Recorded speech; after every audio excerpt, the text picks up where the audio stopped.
Welcome back. I'm Barry Craig. Last December, my guest and I went downtown to meet a special bus from Pittsburgh by way of Atlanta.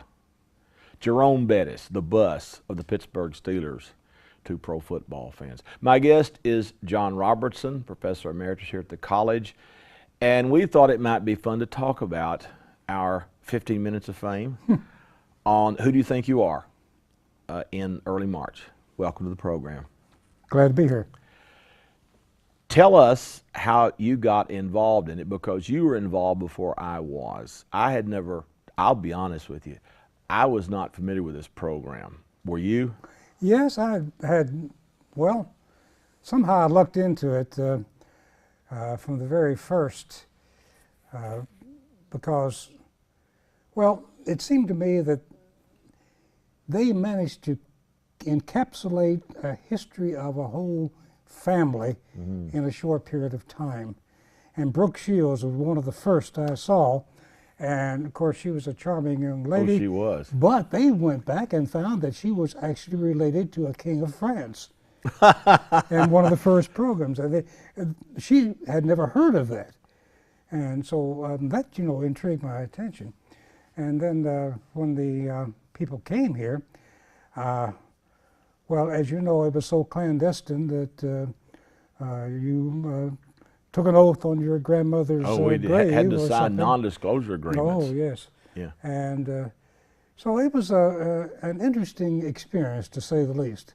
But I thought the program was one of the better ones. Oh, it was brilliantly done. And when you think about it, it's 7 o'clock on prime time for NBC, so they must think of it too. And so it was a pleasure to work with them. Indeed it was. And different, completely different. Well, I've done a little TV work with you and others, and but theirs was a little bit different. Oh yeah. 4 hours of shooting for Absolutely. 20 seconds of That's it. That's fame it. and now That's and it. then. Tell our guests just the basic background of the story of his family. Well, I had worked on the I.C. Railroad and started in 1947. And of course, when in 47, there were still many people on the railroad up in their 70s because of the Depression. They didn't hire anybody during the Depression years and during the war, or very few. So the people I worked with remembered incidents like this and passed them on.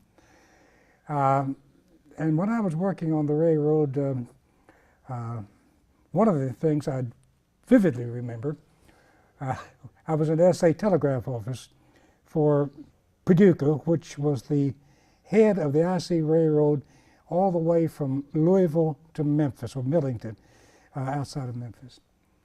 And the claims agent came in just chatting, and he was telling about a case that they had where something got hit by a train. And as I was talking with someone today, what he said, people around here learned the best way to improve the breed of their livestock is to tie it out on the railroad track. He gets hit by a train, and of course that was, my prize bull, or that was Seabiscuit's brother-in-law, a prize animal. And so the railroad tried to compensate it in part because on all steam locomotives they had a point on the front called a cow catcher. And the purpose of it was to hit any animal and throw it off rather than derail the train. Well, so I'd heard about these policies of the railroad. For example, the railroad, even today, maintains that no one has a right to walk on their tracks unless you're an employee. That's trespassing. And so, as I heard the story, Bettis's great-grandfather had been a section man. In 1902, Now, a section man be what, a track worker? They were the ones who repaired and maintained the track. And you had a section crew over a specific district, which is small enough that they could go over it in a hand car in a day. So maybe 10 miles. And they had to go over it periodically and check to make sure no rails were loose, no broken tracks, no debris on it, and that sort of thing. And so they maintained it. And they were the grunt workers of the railroad, that and some of the people in the shops who did heavy work. And some of the crews were black. But in 1902, Western Kentucky was highly segregated. One of the most rigidly segregated sections of the state of Kentucky. And so, well, this man's great-grandfather, Bettis, his great-grandfather, had been laid off from the section. And so I actually took the crew out to where the family lived and showed them. And right today there is a hobo camp right near there. And so he would have walked from his house through this swamp out there and got on the railroad track and walked to work and reported in. And the roundhouse at that time was on about 13th and Kentucky Avenue, and right next to it was the office. And so he went to the office and reported to his supervisor, the foreman of the section, and was told to come back to work the next day. Then he left going home, so he would have, I'm sure, walked on the railroad, or that's the shortest way, and even though he wasn't supposed to, he was only gone a short distance, and he was passing by the roundhouse. Now this is 1902, and the roundhouse was not as large as it became when I was working, with 31 stalls or whatever they had. But a roundhouse is circular, and it has slots where they store engines after they've come in and been maintained. So an engine comes in and it has to go through all the different stops to be refurbished to go back out. And then they have a turntable. You drive the engine up onto this turntable, and then you turn the whole track and run the engine into a stall. Well, now there is within the roundhouse, and by the way, this was heavily organized by union groups at this time, so the one-class worker who did the menial work and like moving the engines from site to site was called a hostler, and now many of them were black. And the only other blacks that worked on the railroad when I was there were either the custodians in the office, or they were firemen, and on a steam locomotive they earned their living. So you know, it was even segregated there. But this hostler moved the engine out of the roundhouse as this man was walking past. And what I heard was he moved it further out than he should have. But whatever happened, they hit the great-grandfather of Jerome Bettis and severely injured him. Now, the primary injury, as I remember, was to his hip. He didn't kill him. He, obviously survived, and he obviously worked later on various things, but he was injured severely. And then the remarkable thing was he decided he'd sue the railroad, because they said he was trespassing and he had no claim. He said, I wasn't trespassing, I have a claim. So he went over to the courthouse, as I understand it, and they laughed him out. Well, rather than giving up, he goes over to the law offices of Hendricks and Miller.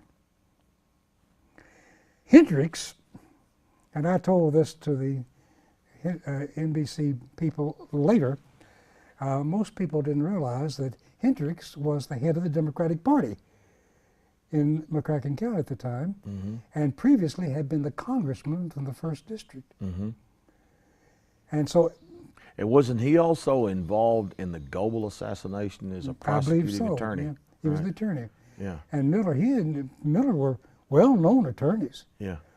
And they were also sort of, what would it be, Granger type Well, see, I wondered Democrats. about that. You know, when I was talking to the NBC folks about this, and it intrigued me because I'd heard of this lawyer, and I guessed he was certainly inclined toward populism or that way. Populism. Well, and Yeah. not only that, I mean the fact that he was allied with William Goebel, who was Yeah. very populist. Oh, yeah. So anyway, but he And that's- apparently, by reputation, was sort of the local Clarence Darrow or something. yeah. Quite a good attorney. Quite a good attorney. And so they took the case. And of course, this would have gone to a state court, circuit court in Craig County. Mm-hmm. And he sued for $2,000 and actually won. But the railroad has a standing policy. Even when I was there, they hired attorneys permanently, and they would sue anybody who sued them. They would always appeal it. Mm-hmm. Just as a matter of principle. Now remember, this accident took place in 1902. Well, in doing research for this program, I found out that in 1907, the federal government passed a law taking all such cases en masse if they were involved in interstate commerce between states, like the IC was. If it was intra-state, all within the state, it would be in Kentucky courts.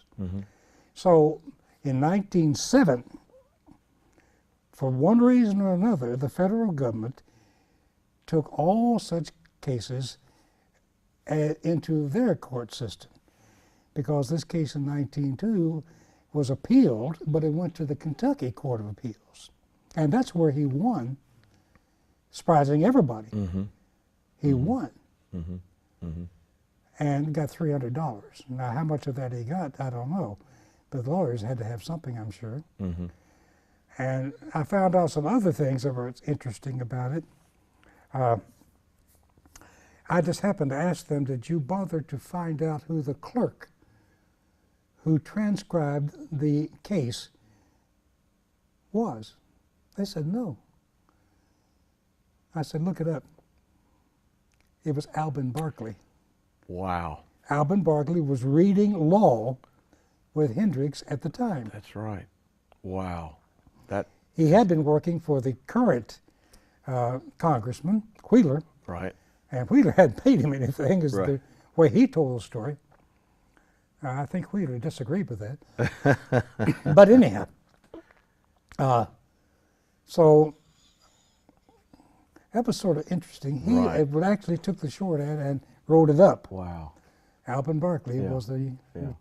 clerk of Well, the now court. the other part, which I dealt with, I think you also did research on that one. That was incident involving a Cos Little, Old Cost. and tell us about that incident. That was also an ancestor. Of Yes, Jerome it was a Bettis. very interesting thing. We had a man who came here from Tennessee, and he chose here because of railroad connections, and he built one of the largest spoke factories in the nation. In fact, he built 40 houses for his workers, and his name was Little. Littleville. Littleville. Right. And it's still today. Yeah. Well, so it was located right next to the Union Station. And they made all of these wooden spokes for buggies and for wagons and for automobiles and shipped them all over the eastern United States. So it was a big operation. And one of his sons, Kosciuszko, For the Thaddeus Kosciuszko, is that right? I didn't Yeah. know where Kos came from. yeah, that yes. was his name for the general of, The Polish general who fought in the Revolutionary War for the Americans, Yes. right? Well, I didn't know that. well, also Kosh had another nickname I heard. Now, this is hearsay on my part. I told them about it, but they didn't follow up on it. I'm grateful. But Kosh, you know what a Cockney Kosh is? English? That is what they call a slapjack. a weapon A that's weapon. flexible, Right. loaded Yeah. Yeah. weapon. He carried one, from what I heard. Ah. So the nickname for his name and his what? Habit. Now, this may be completely Right. off. That's just what I heard when I came to Paducah, Right. started working around. If I'm wrong, I apologize to the family. Right. But whatever it was, he and the papers called this boy got in an argument over something in the spoke factory. And according to Little, the black man came at him. Man, by the way, he was 21 years old. They Right. were still calling him boy. Right. The man came at him, and he hit him over the head with a spoke. And the boy was bleeding under his hat, and so he went out and sued him. Mm-hmm. And by the way, Little was one of the big members of Broadway Methodist Church. So Oh, definitely anyhow, a prominent citizen. Yeah, very prominent Yeah, citizen. Oh, yeah. And his houses, there are 3 houses he had here in Paducah still stand, 2-story brick homes, lovely. So they were one of the leading families in Paducah. But they got into this altercation, and he hit this employee, and nothing really happened over it. But it was used in the story to show the degree of what? Oh, the racism, Jim the Crow prejudice, is- sure, yeah. absolutely, yeah. Well, in talking to, when they contacted you, did they tell you how they came up with this story? No. And they didn't tell me much of the story. And so I did all everybody did. I did more than needed. And I was quite shocked when we actually started filming. They wanted to only focus on one little narrow thing. Well, of course, my session, they tape for about 4 hours to get Oh, yeah. 5 minutes. And I knew that. That's the way Sure. they do. That's why they make movies and television. But I was fascinated with the whole idea of finding famous people. And I just wondered, I guess I should have asked them, how do you have researchers that go out and try to They get do, little as I tidbits and understand it. try to, They- and then you make a program out of it? I talked with the person who did the research for them by telephone, and they had been here several times and done extensive research in the McCracken County Public Library. Mm-hmm.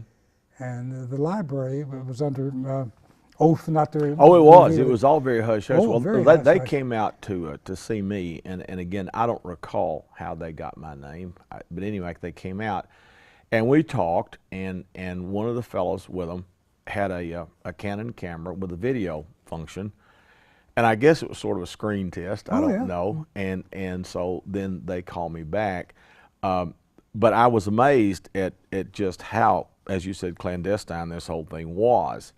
And then the day of the shooting came, and well, now they filmed you. If I'm not mistaken, didn't they get you after he came back from Frankfurt? There was a sequence in the program. If you remember, the first sequence, he is in the basement of the courthouse in the Yeah. records room. Then he comes to me. Then he goes to Frankfurt, and then he goes comes to back. you. And then the part I knew nothing about was the Callaway County Yes. connection there. They finished when they went to What- where the man's great-great-grandfather Right, was born. exactly. And so how did that work with you? Well, see, they came 2 or 3 times, I think it was. And the first time I went with them, and we drove all over McCracken County. I was showing them where the railroad was and where all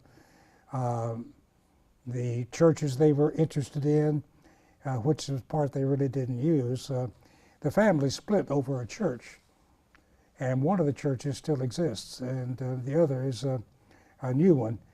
And so that was a split between his great-grandfather and grandfather involved a church. And then they filmed you at the locomotive down with the flood wall. Now that was my suggestion, if anything about it that I was proud of, the director, the day they filmed me at the Railroad Museum, they went there because it was pouring rain. It was. And so they were going to do that. They filmed you in the public library. Right. Well, so they needed a place to operate. And we filmed for about 4 hours, I guess, there inside the Railroad Museum. And after the last take, I said to the director, I still think he needs to see a 1000 class engine to appreciate what his great-grandfather experienced. That thing is 19 feet tall to the top of the cab and weighs 140 tons. Mm-hmm. Mm-hmm. Well, to my surprise, they gathered up their crew, got umbrellas out, and then they filmed Jerome and I walking out of the Railroad Museum, filmed us walking all the way over to the Mikata engine down there on the flood wall. And then, at my suggestion, they asked him to close his eyes even, and he did. And we walked in front of the engine, they filmed that, and I said, now, turn around and look up. And he did. And he reacted. Yeah, yeah, he did. And I think they caught that. They did very well. And that to me was my contribution, as far as I'm concerned, to the program. Yeah.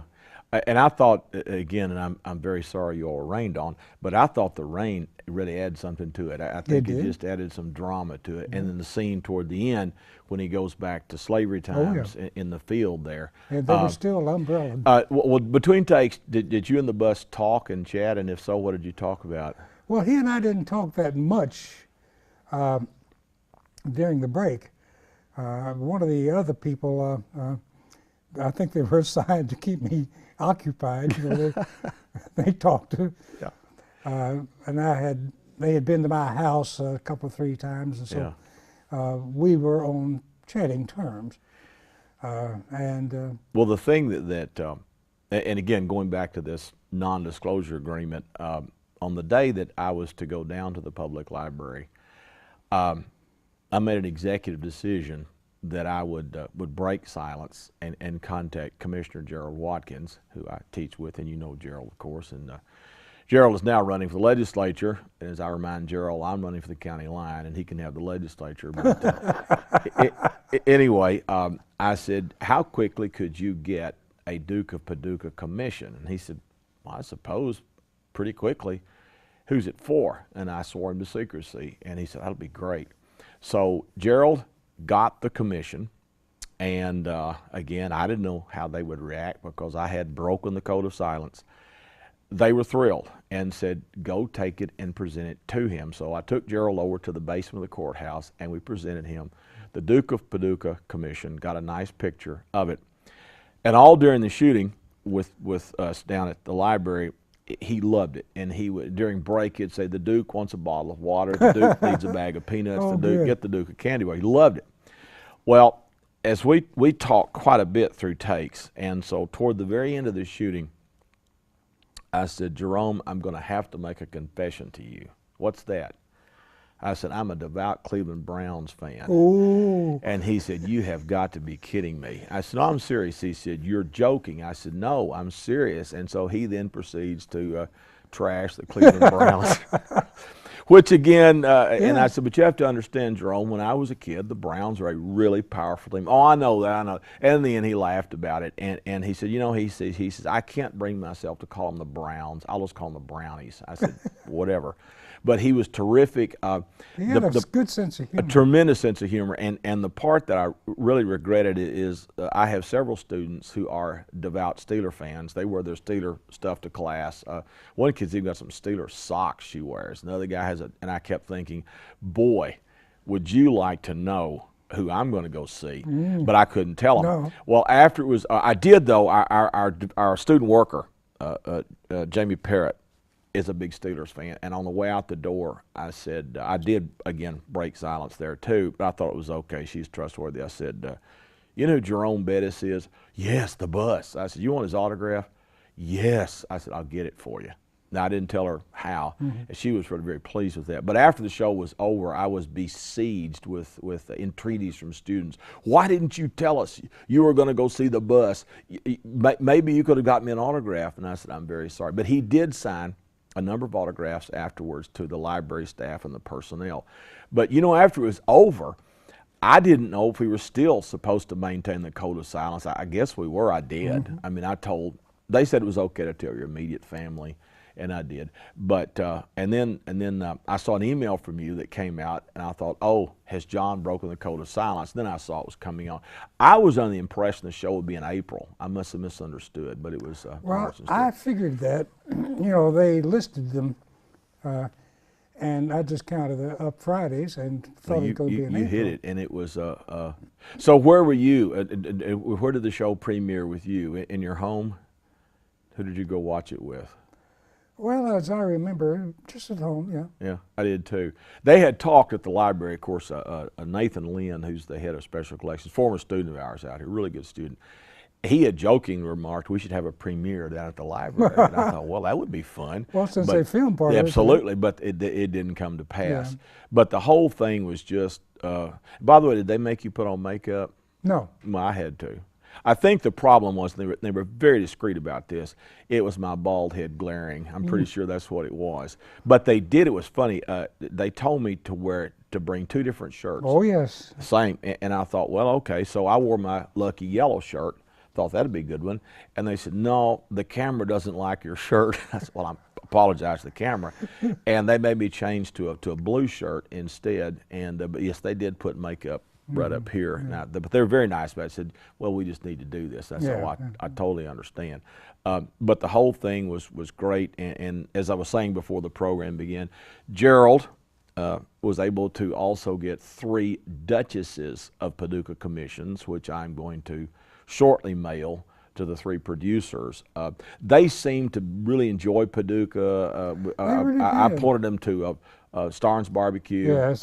And that's no slam against other barbecue places. I just chose that one because I think Lily Tomlin liked that one. Yeah, well, so I have told them that too. A Hollywood connection there. So, and again, that's no offense to other barbecuists in Paducah, but they did seem to enjoy. And he did stay, didn't he, at the Foxfire? We thought maybe.